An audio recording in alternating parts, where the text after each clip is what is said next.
ನಿಮಗೆ ಯಾಕೆ ನಾವು ನೀರು ಬಿಡಬೇಕು ಅನ್ನುವಂಥ ನಮ್ಮನ್ನು ಛೀಮಾರಿ ಹಾಕಿ ಕಳಿಸಿದ್ದು ಉದಾಹರಣೆಗಳಿದ್ದಾವೆ. 20 ವರ್ಷದಿಂದ 25 ವರ್ಷದಿಂದ ನಾವು ಮಹಾರಾಷ್ಟ್ರಕ್ಕೆ ಪ್ರತಿ ಸಲ ಒಂದು ನಿಯೋಗ ತೊಗೊಂಡು ಹೋಗೋದು, ಇಲ್ಲಿಯೇ ನೀರಾವರಿ ಮಂತ್ರಿಗಳು ಅಲ್ಲಿಯೇ ನೀರಾವರಿ ಮಂತ್ರಿಗಳಿಗೆ ಭೇಟಿಯಾಗೋದು, ಇದೊಂದು ಒಪ್ಪಂದ ಮಾಡ್ಕೋಬೇಕಾಗಿದೆ ಅಧ್ಯಕ್ಷರೇ. ಮಹಾರಾಷ್ಟ್ರ ಸರ್ಕಾರದವರು ಸಹಿತ ನಮ್ಮ ಜೊತೆಗೆ ಒಪ್ಪಂದ ಮಾಡ್ಕೊಳ್ಳಿಕ್ಕೆ ರೆಡಿ ಇದ್ದಾರೆ. ನಾವು ಒಂದು ಅವ್ರ ಹೊತ್ತಿಗೆ ಅವರು ಬಂದು ನಮಗೆ ಒಪ್ಪಂದ ಮಾಡ್ಕೊಳ್ಳಿಕ್ಕೆ ರೆಡಿ ಇದ್ದಾರೆ ಸರ್. ನಮಗೆ ಅಲ್ಲಿ ಅಕ್ಕಲ್ಕೋಟ್ ಜತ್ ತಾಲೂಕದಲ್ಲಿ ಪ್ರವಾಹ ಹರಿದು ಹೋಗೋ ಸಂದರ್ಭದಲ್ಲಿ June, July, August, September, October 4 ತಿಂಗಳಲ್ಲಿ ಅವ್ರಿಗೆ ನಾವು ನೀರು ಕೊಡಬೇಕು. ಅವರೇ ಲಿಫ್ಟ್ ಮಾಡ್ಕೊಂಡು ಅವರೇ ತೊಗೊಂಡು ಹೋಗ್ಬೇಕು. ಯಾವಾಗ ಸಮುದ್ರಕ್ಕೆ ನೀರು ಹರಿದು ಹೋಗ್ತಿರ್ತಾವೆ ಆ ಸಂದರ್ಭದಲ್ಲಿ ನಮಗೆ ಆ ಒಂದು ಬರ ಏನವ್ರ ಭಾಗದಲ್ಲಿ ಜತ್ ತಾಲೂಕ ಮತ್ತು ಅಕ್ಕಲ್ಕೋಟದಲ್ಲಿ ಬರ ಇದೆ. ಅಲ್ಲಿ ನಮಗೆ 4 ತಿಂಗಳು ನೀವು ನೀರು ಕೊಟ್ಟಿದ್ದಾದ್ರೆ ನಾವು ನಿಮಗೆ 3 ತಿಂಗಳ 2 ರಿಂದ 3 TMC ನೀರನ್ನು ನಾವು ನಿಮಗೆ ಕೊಡ್ಲಿಕ್ಕೆ ರೆಡಿ ಇದ್ದೀವಿ ಅನ್ನುವಂಥ ಮಾತನ್ನು ಅವರು ಪದೇ ಪದೇ ಹೇಳ್ಬೋದು. ಅದಕ್ಕೆ ನಮ್ಮ ಸರ್ಕಾರ ಮತ್ತು ಅವ್ರ ಸರ್ಕಾರ ಒಂದು ಒಪ್ಪಂದ ಮಾಡ್ಕೋಬೇಕಾಗಿತ್ತು. ನಾವು ಪ್ರತಿ ಸಲ ಹೋಗೋದು ಅವ್ರು ನಮಗೇನೂ ಬಿಡೋದಿಲ್ಲ, ಅವ್ರು ನಮಗೆ ಮರ್ಯಾದನೂ ಕೊಡೋದಿಲ್ಲ, ಅವ್ರಿಗೆ ದುಡ್ಡು ತುಂಬ್ರಿ. ಅವ್ರು ಪ್ರತಿ ಸಲ 2 ಕೋಟಿನೂ ದುಡ್ಡು ತುಂಬಬೇಕಾದೈತಿ. ನಾವು ದುಡ್ಡು ತುಂಬುವಂಥ ಪರಿಸ್ಥಿತಿ ಬಂದ್ರೆ ನಾವು ದುಡ್ಡು ತುಂಬಿದ್ರೂ ನೀರು ಬಿಡೋದಲ್ಲ ಅಧ್ಯಕ್ಷರೇ. ಇದು ಸಹಿತ ಒಂದು ಭಾಳ ಪ್ರಮುಖವಾದಂಥ ವಿಷಯ. ಇದನ್ನು ಸಹಿತ ಸರ್ಕಾರವನ್ನು ಗಮನ ಹರಿಸಿ ನಮಗೆ ಆ ಮಹಾರಾಷ್ಟ್ರ ಸರ್ಕಾರದಿಂದ ಒಂದು ಒಪ್ಪಂದನ ಮಾಡಿಕೊಟ್ಟಿದ್ದಾದ್ರೆ ಆ ಭಾಗದಲ್ಲಿರುವಂಥ ಅಥಣಿ, ಕಾಗವಾಡ, ಚಿಕ್ಕೋಡಿ, ರಾಯಬಾಗ್, ಕುಡ್ಚಿ, ಜಮಖಂಡಿ ತಾಲೂಕಲ್ಲಿ ಸಿದ್ದವ್ರು ಇದ್ದಾರೆ. ನನಗೆ ಫೋನ್ ಮಾಡ್ತಿರ್ತಾರೆ ಅವರು. ಅದಕ್ಕಾಗಿ ಈ ನದಿ ಬತ್ತಿ ಹೋಗಬಾರ್ದು ಅನ್ನುವಂಥಕ್ಕಾಗಿ ಮಹಾರಾಷ್ಟ್ರದಿಂದ ನೀರು ಬಿಡಲಿಕ್ಕೆ ಒಂದು ಒಪ್ಪಂದವನ್ನು ಮಾಡಿಸುವಂಥದ್ದು ಭಾಳ ಅವಶ್ಯಕತೆ ಇದೆ ಅನ್ನುವಂಥ ಮಾತನ್ನು ಈ ಸಂದರ್ಭದಲ್ಲಿ ಹೇಳಿಕ್ಕೆ ಬಯಸ್ತೇನೆ ಅಧ್ಯಕ್ಷರೇ. ಓಕೆ. ಆಮೇಲೆ ನಮ್ಮಲ್ಲಿ ಪ್ರವಾಹ ಬಂದ ಈಗ ತಾನೇ ಮುಖ್ಯಮಂತ್ರಿಗಳಿಗೆ ಒಂದು ಜನ ಬಂದಿದ್ದು ಸರ್ ನನ್ನ ಮತಕ್ಷೇತ್ರದಲ್ಲಿ. ಹೋದ ಸಲ ಪ್ರವಾಹ ಬಂದಾಗ ಜುಗೋಳ್, ಮಂಗಾವತಿ, ಶಾಪುರ ಅಂತ ಊರಿದ್ದಾವೆ ಸರ್.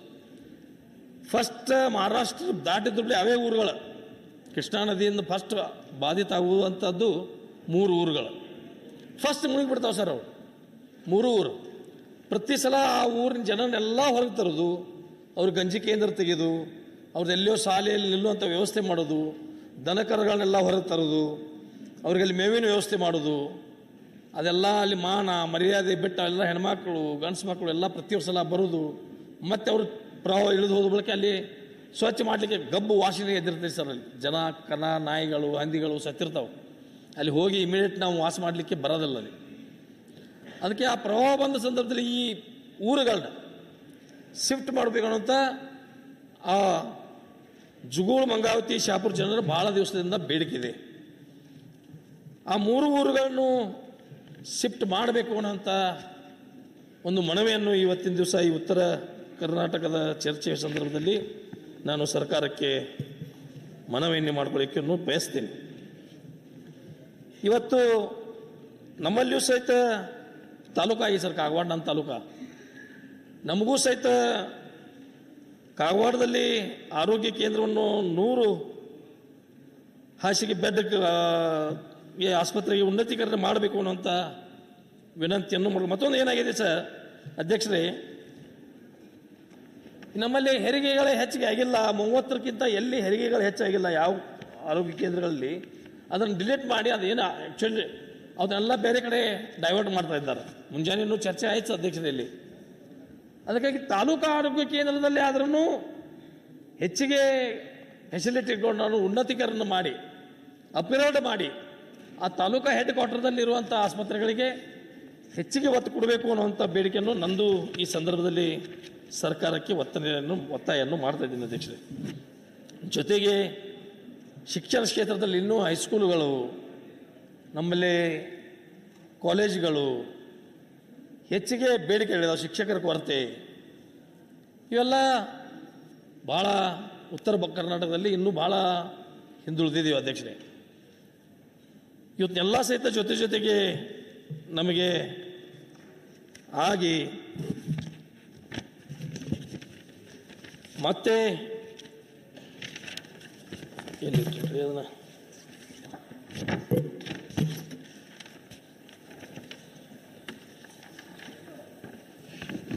ಆಮೇಲೆ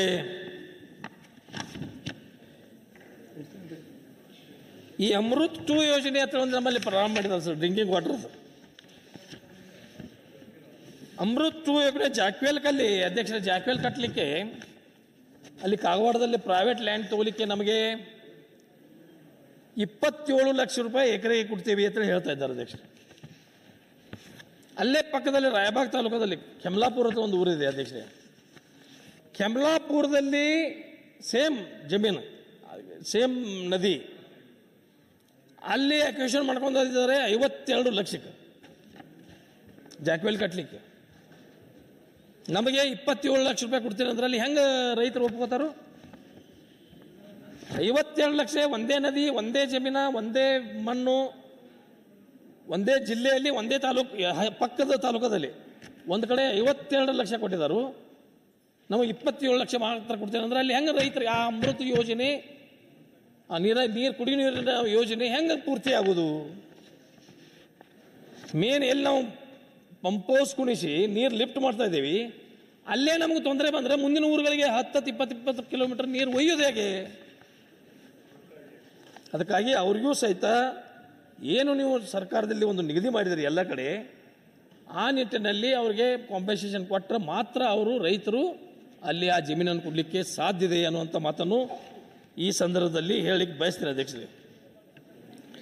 ಮತ್ತೊಂದು ಅಧ್ಯಕ್ಷರೇ, ನಮ್ಮ ಕಡೆ ಮೊದಲು 4702 ಪ್ರಧಾನ ಕಾಮಗಾರಿಗಳ ಅಡಿಯಲ್ಲಿ ಎಲ್ಲ ವರ್ಗದ ಜನರಿಗೆ ಈ ಸಾಮೂಹಿಕ ಯಾತ ನೀರಾವರಿಗಳು ಮಾಡ್ಕೊಳ್ಳಿಕ್ಕೆ ಮೊದಲೆಲ್ಲ ದುಡ್ಡು ಕೊಡ್ತಾ ಇದ್ರು. ಈಗ ಅವನ್ನೆಲ್ಲ ನಿಲ್ಲಿಸಿಬಿಟ್ಟಿದ್ದಾರೆ ಅಧ್ಯಕ್ಷರೇ. ಗಂಗಾ ಕಲ್ಯಾಣ ಅಲ್ಲ, ಅವ್ರು ಗಂಗಾ ಕಲ್ಯಾಣ ಅಂದರೆ ಮತ್ತೆ ಇಂಡಿವಿಜುವಲ್ ಆಗ್ತಿದೆ ಅಧ್ಯಕ್ಷರೇ. ಅದಕ್ಕಾಗಿ ಮೊನ್ನೆ ನಾನು ಸಣ್ಣ ನೀರಾವರಿ ಮಂತ್ರಿಗಳು ಭೇಟಿ ಆದಾಗ ಇಲ್ಲ, ಅದು ಮುಖ್ಯಮಂತ್ರಿಯವ್ರ ಗಮನಕ್ಕೆ ತಂದು ಅದನ್ನು ಪ್ರಾರಂಭ ಮಾಡ್ತೀನಿ ಅನ್ನುವಂಥ ಮಾತನ್ನು ಹೇಳಿದ್ದಾರೆ ಅಧ್ಯಕ್ಷರೇ.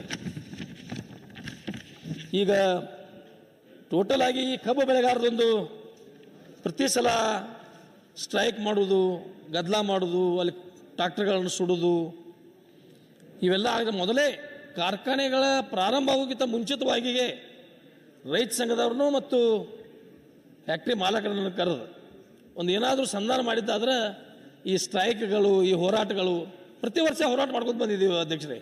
ಈಗ ನಾನು ಅನ್ಕೋ 83ರಿಂದ ಹೋರಾಟಗಳು ಈ ಸಕ್ಕರೆ ಕಾರ್ಖಾನೆ ಮುಂದೆ ಮಾಡ್ಕೊತ ಬಂದಿದ್ದೀವಿ. ಇದು ಮಾಲೀಕರು ಮತ್ತು ರೈತರಲ್ಲಿ ಹೊಂದಾಣಿಕೆ ಆಗೋದಲ್ಲ. ಅದಕ್ಕೆ ಸರ್ಕಾರ ಕರೆದು ಒಂದು ಏನಾದರೂ ಇತ್ಯರ್ಥ ಮಾಡಿದ್ರಲ್ಲ, ಆ ಥರ ಪ್ರತಿ ಸಲ ಕಾರ್ಖಾನೆಗಳು ಪ್ರಾರಂಭ ಆಗೋಕ್ಕಿಂತ ಮುಂಚಿತವಾಗಿ ಇದನ್ನು ಒಂದು ಇತ್ಯರ್ಥ ಮಾಡಿದ್ದಾದರೆ ಒಳ್ಳೆಯದಾಗ್ತಿದೆ ಅನ್ನುವಂಥ ಮಾತನ್ನು ಹೇಳಿದರೆ ಒಂದು ಒಳ್ಳೆಯದಾಗ್ತಿದೆ ಅನ್ನುವಂಥ ಉತ್ತರ ಕರ್ನಾಟಕದ ಬಗ್ಗೆ ಇನ್ನೂ ಸಾಕಷ್ಟು ವಿಷಯಗಳು ಮಾತಾಡಬೇಕಾಯ್ತು ಸರ್. ಉಪಾಧ್ಯಕ್ಷರಿದ್ದರೆ ಚಲೋ ಇತ್ತು, ನೀವು ಬಂದರೆ ನನಗೆ ಆಯಿತು ಅಂತ ಇದ್ದೀರಿ, ನನಗೇನು ಅರ್ಥ ಆಗ್ತಾ ಇಲ್ಲ, ನನ್ನ ಮೈಂಡ್ ಎಲ್ಲ ಡೈವರ್ಟ್ ಆಗಿಬಿಟ್ಟಿದೆ ಅಧ್ಯಕ್ಷರು. ಇರಲಿ, ಏನು ತೊಂದರೆ ಇಲ್ಲ. ಅದಕ್ಕಾಗಿ ಕೆಲವು ವಿಚಾರಗಳನ್ನು ಮಾತ್ರ ನಾನು ಇಲ್ಲಿ ಪ್ರಸ್ತಾವನೆ ಮಾಡಿದ್ದೀನಿ. ಹೆಚ್ಚಿಗೆ ಇನ್ನೂ ಮಾತಾಡಲಿಕ್ಕೆ ಮುಂದಿನ ದಿನಮಾನಗಳಲ್ಲಿ ನನಗೆ ಸಮಯ ಕೋರ್ತೇನೆ. ಈಗ ನನಗೆ ಅವಕಾಶ ಕೊಟ್ಟಿದ್ದಕ್ಕಾಗಿ ತಮ್ಮೆಲ್ಲರಿಗೆ ಧನ್ಯವಾದಗಳು ಹೇಳಿ ನನ್ನ ಮಾತಿಗೆ ವಿರಾಮ ಹೇಳ್ತೇನೆ. ಎಲ್ಲರಿಗೂ ನಮಸ್ಕಾರ, ತಮಗೆ ಧನ್ಯವಾದಗಳು ಸರ್.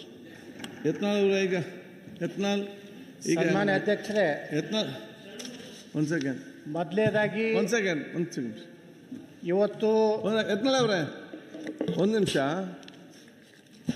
ಅದಕ್ಕೆ ನಾನು ತಮ್ಮಲ್ಲಿ ವಿನಂತಿ ಮಾಡಿಕೊಂಡಿದ್ದೆ, ನನಗೂ ಮಾತನಾಡುವಂಥ ಅವಕಾಶ ತಾವು ಕೊಡಬೇಕು. ಯಾಕಂದರೆ ಒಟ್ಟು ಇಲ್ಲಿ ಪಕ್ಷಾತೀತವಾಗಿ ಉತ್ತರ ಕರ್ನಾಟಕದ ಬಗ್ಗೆ ಎಲ್ಲರೂ ಚಿಂತನೆ ಮಾಡ್ತಾ ಇದ್ದೀವಿ. ಆದ್ದರಿಂದ ಇವತ್ತು ನನಗೆ ಕೌನ್ಸಿಲ್ನಲ್ಲಿ ರೋಸ್ಟ್ರ್ ಇದೆ, ಅಲ್ಲಿಂದ ಒಂದು ಚೀಟಿ ಬಂದಿದೆ. ಆ ಕಾರಣಕ್ಕೆ ನನಗೆ ನಾಳೆ ಮೊದಲಕ್ಕೆ ಕೊಟ್ಟರೆ ಚಲೋ. ಈಗ ಮಾತಾಡ್ತೀರಾ? ನಾಳೆ ಮಾತಾಡ್ತೀನಿ. ಓಕೆ. ಯತ್ನಾಳ್ ಅವರೇ, ಒಂದು ನಮ್ಮ ಈ ಶರಣ್ ಶಾರ್ಗೊಂದು ಫ್ಲೈಟ್ ಅಂತೆ, 10 ನಿಮಿಷ ಮುಗಿಸ್ತೀನಿ ಅಧ್ಯಕ್ಷ. ಗೌಡ್ರೆ 10 ನಿಮಿಷ ತಾವು ಹಿರಿಯರಿದ್ದೀರಿ ಗೌಡ್ರೆ. ನೀವು ಎಷ್ಟು ಹಿರಿಯರು ಗೌರವ ಕೊಟ್ಟಿರಿ ನನಗೆ ಗೊತ್ತದ. ತಾವು ನಂತರ ಹಸ್ತಕ್ಷೇಪ ಮಾಡಬೇಡ್ರಿ. ನಿಮ್ಮ ಬಿ ಜೆ ಪಿಯವ್ರು ಯಾರು ಸಮಯ ಇದ್ರೆ ತಗೋರಿ. ನನಗೆ ಹಿರಿಯತನ ಕೊಡ್ಲಕ್ಕೆ ಹೋಗ್ಬೇಡ್ರಿ. ಬಿ ಜೆ ಪಿಗೆ ಎಷ್ಟು ಹಿರಿಯತನ ಕೊಟ್ಟಾರೋ ನನಗೆ ಗೊತ್ತಿದೆ. ಸನ್ಮಾನ್ಯ ಅಧ್ಯಕ್ಷರೇ, ಇವತ್ತು ನಾನು ಮೊದಲನೇದಾಗಿ ನಿಮಗೆ ಧನ್ಯವಾದಗಳನ್ನು ಸಲ್ಲಿಸಲಿಕ್ಕೆ ಬಯಸ್ತಾ ಇದ್ದೀನಿ. ಯಾಕಂದರೆ ಕಳೆದ ವಿಧಾನಸಭಾ ಬೆಳಗಾವಿ ಅಧಿವೇಶನದಲ್ಲಿ ನಾನು ಮೊದಲು ಪತ್ರ ತಮ್ಮ ಬರೆದಿದ್ದೆ. ಏನಾಗ್ತಿತ್ತಂದ್ರೆ ಅಧ್ಯಕ್ಷರೇ, ಬೆಳಗಾವಿ ಅಧಿವೇಶನ ಅನ್ನುವಂಥದ್ದು ಕಾಟಾಚಾರಕ್ಕೆ ಆಗ್ತಾಯಿದೆ. 10 ದಿವಸದಲ್ಲಿ ಯಾವುದೇ ರೀತಿ ಚರ್ಚೆ ಆಗೋದಿಲ್ಲ. ಅದರಲ್ಲಿ ಸಭಾತ್ಯಾಗ, ಧರಣಿ, ಒಬ್ರಿಗೊಬ್ಬರು ಘರ್ಷಣೆ ಈ ರೀತಿ ಆಗಿ ತಾವೆಲ್ಲ ಸಾಕಷ್ಟು ಅದನ್ನು ಕಂಟ್ರೋಲ್ ಮಾಡಲಿಕ್ಕೆ ಪ್ರಯತ್ನ ಮಾಡ್ತೀರಿ. ಒಂದು ಸಲ ಪಾಪ ತಾವು ಆಡಳಿತ ಪಕ್ಷದ ಪರವಾಗಿ ಮಾಡ್ತೀರಿ, ಒಂದು ಸಲ ವಿರೋಧ ಪಕ್ಷದ ಪರವಾಗಿ ಮಾಡ್ತೀರಿ, ಕೆಲವೊಮ್ಮೆ ನ್ಯೂಟ್ರಲ್ ಆಗಿರ್ತೀರಿ. ಯಾವ್ಯಾವ ಗೇರ್ಗಳು ಎಲ್ಲಿ ಯಾವಾಗ ಹಾಕಬೇಕು ಅನ್ನೋದು ತಮಗೆ ಭಾಳ ಚೆನ್ನಾಗಿ ಗೊತ್ತಿದೆ. ಆದರೆ ಅಧ್ಯಕ್ಷರು ಏನಾಗಿದೆ ಅಂದರೆ, ತಾವೇನು ನಿರ್ಣಯ ಹೋದ ಅಧಿವೇಶನದಲ್ಲಿ ತೊಗೊಂಡ್ರಲ್ಲ, ಮೊದಲನೇ ದಿವಸದಿಂದಲೇ ಉತ್ತರ ಕರ್ನಾಟಕದ ಅಭಿವೃದ್ಧಿ ಬಗ್ಗೆ ಚರ್ಚೆ ಆಗಬೇಕಂತ ಹೇಳಿ ಈ ಸಲನೂ ಮತ್ತೆ ನಾ ಪತ್ರ ಬರೆದಿದ್ದೆ. ಅಲ್ಲಿಂದ ಕಾಂಗ್ರೆಸ್ ಮತ್ತು BJP ಬಿಸ್ನೆಸ್ ಅಡ್ವೈಸರಿ ಕಮಿಟಿ ಒಳಗೆ ನಿರ್ಣಯ ಮಾಡಿ BSc ಅದರೊಳಗೆ ಮಾಡಿ ಇವತ್ತು ಮಂಗಳವಾರದಿಂದಲೇ ಚರ್ಚೆಗೆ ನಮಗೆಲ್ಲ ಅವಕಾಶ ಕೊಟ್ಟಿದ್ದೆ. ಅದು ದುರ್ದೈವ ಏನಂದರೆ, ಭಾಳಷ್ಟು ಜನ ಉತ್ತರ ಕರ್ನಾಟಕ ಬಗ್ಗೆ ಮಾತಾಡ್ತಾರೆ. ನಾನು ಇಷ್ಟೇ ನಿಮ್ಗೆ ವಿನಂತಿ ಮಾಡ್ಕೋದು, ನನಗೆ ಸ್ವಲ್ಪ ಆಯಿತು ತನ್ನಬೇಡ್ರಿ, ನಮ್ಮದು ಮೂಡ ಬೇರೆ ಕಡೆ ಹೋಗ್ಬಿಡ್ತಾರೆ. ನಾವು ಸಮಾಧಾನದಿಂದ ಕೂತು ಕೇಳಿದ್ರೆ ನಾ ಭಾಳ ಜಲ್ದಿ ಮುಗಿಸ್ತಿರ್ತೇನೆ, ಏನಾರ ನಾನು ಮತ್ತೆ ಗಾಡಿ ಜಾಗ್ತದೆ. ಅದಕ್ಕೆ ಅಧ್ಯಕ್ಷರೇ, ನಾ ಹೇಳೋದು ಏನಂದರೆ, ಉತ್ತರ ಕರ್ನಾಟಕ ಸುಮಾರು 69 ವರ್ಷಗಳು ಕರ್ನಾಟಕ ಏಕೀಕರಣಗೊಂಡ ನಂತರ ಯಾಕೆ ಅಭಿವೃದ್ಧಿ ಆಗಲಿಲ್ಲ? ಯಾಕೆ ಇವತ್ತು ದಕ್ಷಿಣ ಕರ್ನಾಟಕ ಅಭಿವೃದ್ಧಿ ಆಯಿತು? ಯಾಕೆ ಉತ್ತರ ಕರ್ನಾಟಕ ಅಭಿವೃದ್ಧಿ ಆಗಲಿಲ್ಲ? 69 ವರ್ಷಗಳ ಸುದೀರ್ಘವಾದಂತಹ ಒಂದು ರಾಜ್ಯ, ಭಾಷಾವಾರು ರಾಜ್ಯ ರಚನೆ ಆದಮೇಲೆ ಇವತ್ತು 2 ಭಾಗಗಳು, ಒಂದು ದಕ್ಷಿಣ ಭಾಗ, ಒಂದು ಉತ್ತರ ಭಾಗ, ಸಾಮ್ಯತೆ ಯಾಕೆ ಬರಲಿಲ್ಲ ಅನ್ನುವಂಥದ್ದು ಸಹ ಭಾಳಷ್ಟು. ಕೇವಲ ನಾವು ದಕ್ಷಿಣ ಕರ್ನಾಟಕದವರು ಅವರು ಭಾಳ ಪ್ರಭಾವಿಗಳು, ಅವರು ಬೆಂಗಳೂರಿಗೆ ಭಾಳ ಸಮೀಪಿದ್ದವರು, ಅವರು ತಮ್ಮ ಭಾಗದ ಅಭಿವೃದ್ಧಿಗಾಗಿ ಗಟ್ಟಿಯಾಗಿ ಮಾತಾಡೋಂಥವ್ರು. ಆದರೆ ಉತ್ತರ ಕರ್ನಾಟಕದಲ್ಲಿ ಹೇಳಿದ್ರಲ್ಲ ನಮ್ಮ ರಾಜು ಕಾಗೆ ಅವರು, ಆತ್ಮವಂಚನೆ ಮಾಡಿಕೊಂಡು ಎಲ್ಲೋ ನನ್ನ ಮುಂದಿನ ಸಲ ಟಿಕೆಟ್ ಕೊಡ್ತಾರೋ ಇಲ್ಲೋ, ಭಾಳ ದೊಡ್ಡ ಸಮಸ್ಯೆ ಇರೋದು ಪ್ರಾಬ್ಲಮ್ ಇದು. ಪಕ್ಷದ ವಿರುದ್ಧ ಮಾತಾಡಿಬಿಟ್ರೆ ನನ್ನ ಮಂತ್ರಿ ಮಾಡ್ತಾರೋ ಇಲ್ಲೋ, ಏನಾರು ಮಾಡಿ ನಾನು ಕೈಕಾಲು ಹಿಡಿದು ಮಂತ್ರಿಯರೇ ಆಗಬೇಕು, ನಿಗಮ ಮಂಡಳಿ ಅಧ್ಯಕ್ಷ ಆಗಬೇಕು. ಅದಕ್ಕೆ ಏನೂ ಕೆಲಸ ಮಾಡದೇ ಇದ್ದರೂ ಹೊಗಳೋದು, ಆಡಳಿತದಾಗಿದ್ದಾಗ ಹೊಗಳೋದು, ವಿರೋಧ ಪಕ್ಷದಾಗ ಟೀಕೆ ಮಾಡೋದು. ಆಡಳಿತ ಪಕ್ಷಕ್ಕೆ ಬಂದ ಮ್ಯಾಗ ವಿರೋಧ ಪಕ್ಷದಾಗ ಏನೇನು ಹೋರಾಟ ಮಾಡಿರ್ತಾರಲ್ಲ ಅದನ್ನೆಲ್ಲ ನೆನಪು ಹಾರಿ ಮತ್ತು ಅದೇ ಯಥಾಸ್ಥಿತಿ. ಹಿಂದಿನ ಸರ್ಕಾರಕ್ಕೆ ಇವ್ರಿಗೇನು ವ್ಯತ್ಯಾಸ ಇಲ್ಲ. ತಪ್ಪು